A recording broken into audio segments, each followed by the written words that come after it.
This video is brought to you by Miniature Market. Thousands of board games, discounted prices, miniaturemarket.com. Hello my friends, it's the Game Boy Geek here. Today, we're in the kitchen. It's hot. We're doing some stir frying and our wok is on fire. Literally, this thing is just burning up. And that's what we're talking about today is we're looking at a little game called Wok on Fire. This is from Green Couch Games, 2 to 4 players. It says 30 minutes, it's often quicker than that. Let me show you how it's played. I'll see you on the other side.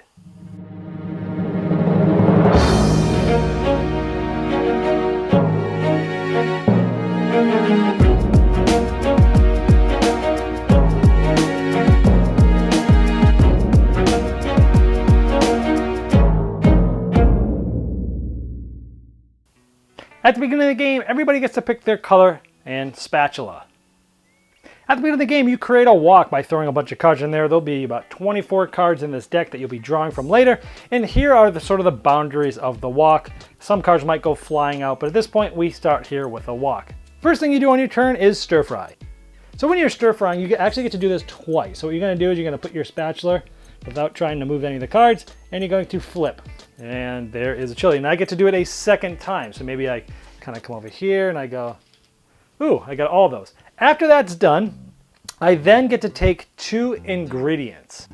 Now, you can take an ingredient as long as you can see some of the circle that's here, and you can see at least one of the corners. This tells you the color, and this also has the color of this. So if this was completely covered like that, you wouldn't be able to get the card. You need at least one corner, and you need to be able to see it. But in this case, and you try not to disturb the other cards, I'm gonna take the onion, and I'm gonna take the chili pepper.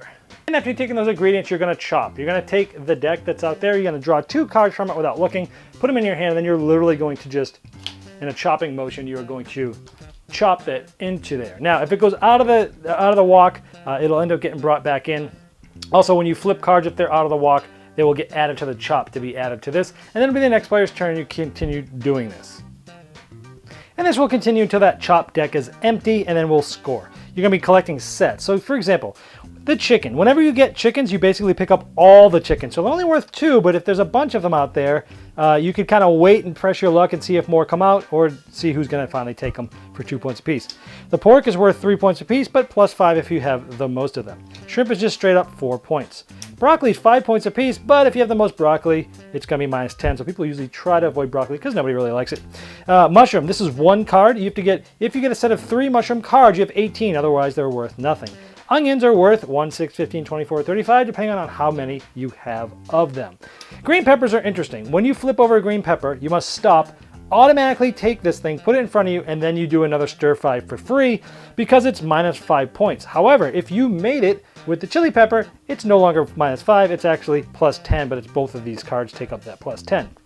Also, the chili pepper, later on in the game, if you don't have one of these to mate it up with, you can get rid of this card to get any one thing out there in the wok, which is pretty cool.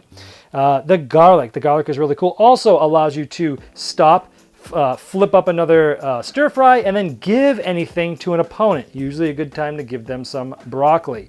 This also times 3 of any of the meat, so if you put that with the shrimp, that would be 12 points. 4 for this, times 3. So the garlic is cool too. These 2 are main dishes, the noodles and the rice. Essentially, you put them, the noodles you put with, a meat, a vegetable, and a condiment, and it's 25. The rice with the meat and a vegetable is 15. Whoever has the most points at the end is the winner. Well, there's Wok on Fire. Now, I'm a sucker for games that have food as themes, and I'm a sucker for cute artwork, and this has both of them. This game is simply a set collection game, but it's the method of getting that set collection that makes it so fun. And I typically don't like dexterity games, but this was just so fun and thematic, where you're going under the cards, you're flipping them up, you're seeing what's there, you're doing another stir fry, and then you're taking 2 ingredients with the set collection. It gave me a somewhat similar feeling to how Sushi Go goes, where you're looking at what other people are getting. That will decide what's out there, what you're going to be grabbing. You're going to be going for different things, very much like Sushi Go. So if you liked Sushi Go as a light family game with cute artwork about food, but you want to get that similar feeling but not always have to be drafting, this is an excellent choice for that.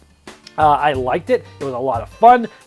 It's thematic. I like the chopping. The chopping is always fun when you're chopping the cards down there. And doing that set collection was interesting. It's like you're trying to figure out, okay, hey, can I get this third mushroom? If not, I might be able to use that at a meal. Oh, I got the stupid green pepper. I got to get that chili. Or, hey, I got that chili. I'm going to hold on to it at the right time. I'm going to get that one piece that I really need to maybe it's another onion that finishes that set. I like how they all do different things. I like how, hey, the broccoli is 5 points. Nobody really wants it because, you're going to have -10 at the end. Really interesting. I liked it. It was cute. It was fast. It was easy to teach. A great filler.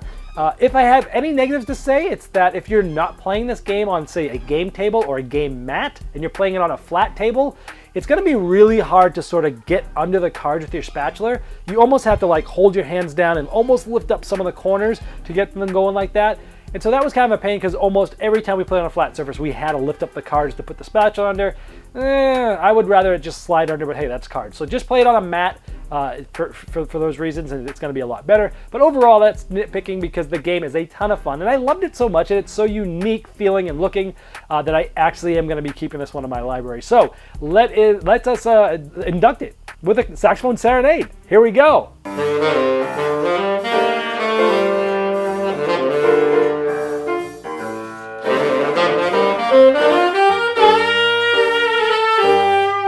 This video was sponsored by Miniature Market's Review Corner. The Review Corner features podcasts, video, and written game reviews by gamers for gamers. Miniature Market, the online gaming superstore. Thousands of board games, discounted prices. Check them out at miniaturemarket.com. I'd like to thank each and every one of you for backing me on Kickstarter, making this season become a reality. I'd like to especially thank those here that have backed me at the credit level. Now, these video reviews are also available by audio on our podcast. It's the intros and the final thoughts on GameBoyGeek.com. Click podcast.